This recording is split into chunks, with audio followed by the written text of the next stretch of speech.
Hello friends, welcome to Brinda Naveen channel. இன்னைக்கு நம்ம சேனல்ல மைதா, முட்டை எதுவுமே இல்லாம ஆனா சூப்பர் சாஃப்ட்டான பனானா கேக் தான் பார்க்க போறோம். அதுவும் வீட்ல இருக்க சிம்பிள் இன்கிரீடியன்ட்ஸ் வச்சே. வீடியோவை ஸ்கிப் பண்ணாம ஃபுல்லா பாருங்க. ஸ்டெப் பை ஸ்டெப்பா எல்லா ஸ்டெப்பும் சொல்லியிருக்கேன்.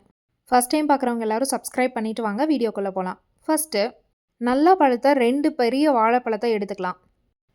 அதை இந்த மாதிரி ஒரு பவுல்ல போட்டு நல்லா மேஷ் பண்ணி எடுத்துக்கலாம். எந்த லம்ஸு எதுவுமே இல்லாம பனானாவ வந்து நல்லா மேஷ் பண்ணி எடுத்துக்கலாம். பழத்தோட நுனியில இருக்கிறதையெல்லாம் கட் பண்ணிட்டு மேஷ் பண்ணிக்கலாம் நம்ம. ஸோ இந்த அளவுக்கு நல்லா மேஷ் பண்ணிக்கலாம். ஸோ நல்லா பனானா வந்து நல்லா மேஷ் ஆகி இப்போ வந்திருக்கு நமக்கு. இது கூட 1 கப் சுகர் ஆட் பண்ணியிருக்கேன். அடுத்து 1/4 கப் வெஜிடபிள் ஆயில் இல்லைனா ரீஃபைண்ட் ஆயில் ஆட் பண்ணிக்கலாம். இப்போது ஒரு விஸ்க் வச்சு பனானா, சுகர், ஆயில் எல்லாமே நல்லா மிக்ஸ் ஆகி வர்ற மாதிரி நல்லா பீட் பண்ணி எடுத்துக்கலாம். இதை ஒரு டைரக்ஷன்லேயே பீட் பண்ணிக்கோங்க. அடுத்து ஒரு 1/2 கப் மில்க் ஆட் பண்ணியிருக்கேன். அடுத்து 1 டீஸ்பூன் வெண்ணிலா எசன்ஸ் ஆட் பண்ணிக்கலாம். இதையும் நல்லா மிக்ஸ் பண்ணிக்கலாம். எப்போதுமே ஒரே டைரக்ஷன்லேயே மிக்ஸ் பண்ணுங்கள்.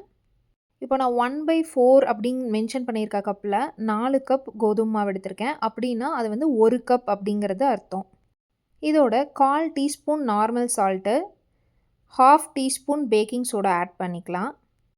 இப்போ அகெயின் ஒரு விஸ்க் வச்சு இந்த வீட் ஃப்ளாரோட பனானா மிக்சர் நல்லா மிக்ஸ் ஆகிற மாதிரி நம்ம வந்து ஜென்டிலாக மிக்ஸ் பண்ணிக்கலாம். ரொம்ப ஓவர் பீட் பண்ணக்கூடாது. சேம் டைரக்ஷன்லேயே பீட் பண்ணிக்கோங்க. ஃபுல்லாக மிக்ஸ் ஆகி வர்றப்போ கொஞ்சம் கெட்டியாக இருந்தது அப்படின்னா நம்ம அந்த ஸ்டேஜில் கொஞ்சம் அகெயின் ஒரு 2லேருந்து 3 டேபிள் ஸ்பூன் மில்க் ஆட் பண்ணிக்கலாம். கன்சிஸ்டன்சி ரொம்ப தண்ணியாகவும் இருக்கக்கூடாது. ஸோ கொஞ்சம் கொஞ்சமாக பால் ஆட் பண்ணி மிக்ஸ் பண்ணிக்கலாம். ஸோ அதை மிக்ஸ் பண்ணும்போது உங்களுக்கு வந்து கொஞ்சம் லூஸாக இருக்கணும். ரொம்ப டைட்டாக இல்லாமல் அந்த கன்சிஸ்டன்சி வந்து கொஞ்சம் லூஸாக இருக்கணும். ஸோ இப்போ நான் அகெயின் ஒரு 3லேருந்து 4 டேபிள் ஸ்பூன் மில்க் ஆட் பண்ணி ஃபுல்லாக மிக்ஸ் பண்ணிக்கிறேன். ஸோ அவ்வளோதாங்க. இந்த கன்சிஸ்டன்சி வர அளவுக்கு நீங்கள் மில்க்கு கொஞ்சம் கொஞ்சமாக ஆட் பண்ணி எடுத்துக்கலாம். இப்போ ஒரு பேக்கிங் பேன் எடுத்து அதில் நான் வந்து பார்ச்மெண்ட் பேப்பரை ப்ளேஸ் பண்ணியிருக்கேன். ப்ளேஸ் பண்ணிவிட்டு இப்போ நம்ம ரெடி பண்ணி வச்ச பேட்டரை வந்து இதில் வந்து ஸ்லோவாக இதில் ஊற்றிக்கலாம். ஊற்றி ஒரு டைம் டேப் பண்ணி விட்டுருங்க. ஏதாவது லைட்டாக லம்ஸ் இருந்தாலும் வந்து அது கிளியர் ஆயிரும். இப்போ இதில் வந்து டாப்பிங்ஸ்க்காக நான் சாக்கோ சிப்ஸ் ஆட் பண்ணியிருக்கேன். ஒரு tablespoon choco chips add பண்ணிக்கலாம். ஸோ வெறும் கேக்காக இருக்கிறதுக்கு நமக்கு டாப்பிங்ஸ் ஏதாவது கேஷ்யூ இல்லைனா சாக்கோ சிப்ஸ் இந்த மாதிரி ஏதாவது ஆட் பண்ணிக்கலாம். அவ்வளோதாங்க.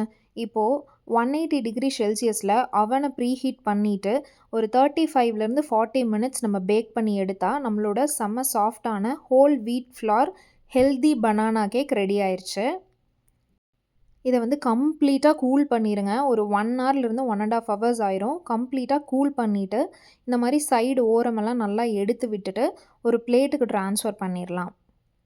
இப்போ நம்ம வச்சுருந்த பார்ச்மெண்ட் பேப்பரை ரொம்ப கேர்ஃபுல்லாக எல்லா பக்கமும் எடுத்து விட்டு அதை ரிமூவ் பண்ணிக்கலாம்.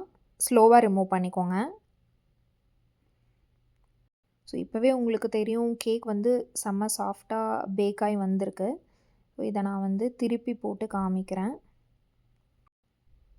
சூப்பராக ரெடி ஆயிடுச்சு. இதில் வந்து சின்னதாக நான் ஃபஸ்ட்டு ஒரு பார்ட்டில் நான் கட் பண்ணி காமிச்சிருக்கேன் எவ்வளோ சாஃப்டாக இருக்குதுன்னு சொல்லிவிட்டு. நீங்கள் குக்கரில் வைக்கிற மாதிரி இருந்ததுன்னா கமெண்ட்டில் அப்டேட் பண்ணுங்கள். நான் அதுக்கு வந்து நான் ரிப்ளை பண்ணுறேன். இதில் நம்ம மைதா, முட்டை எதுவுமே ஆட் பண்ணலை. ஸோ ஜஸ்ட்டு ஒரு ஹோல் வீட் ஃப்ளார் மட்டும் வச்சு as usual sugar, milk, soda உப்பு இவ்வளோ தான் நம்ம ஆட் பண்ணியிருக்கோம். கொஞ்சமாக ஆயில் ஆட் பண்ணியிருக்கோம் சாஃப்ட்னஸ்க்காக. ஸோ அவ்வளோதான். இதை நம்ம வீட்டிலையே ரெடி பண்ணி குழந்தைங்களுக்கும் கொடுக்கலாம். நம்மளும் பயப்படாமல் சாப்பிட்லாம். இதுக்குள்ளேயே உங்களுக்கு வேணும் அப்படின்னா கேஷ்யூஸ், பாதாம், வால்நட் இது எல்லாத்தையுமே நல்லா சாப் பண்ணி ஆட் பண்ணிக்கலாம். இல்லை டாப்பிங்ஸாகவும் ஆட் பண்ணிக்கலாம். இதை நீங்கள் கண்டிப்பாக வீட்டில் ட்ரை பண்ணிவிட்டு கமெண்ட்டில் அப்டேட் பண்ணுங்கள் எப்படி இருந்ததுன்னு. தேங்க்யூ ஃபார் வாட்சிங். Have a good day. See you next week.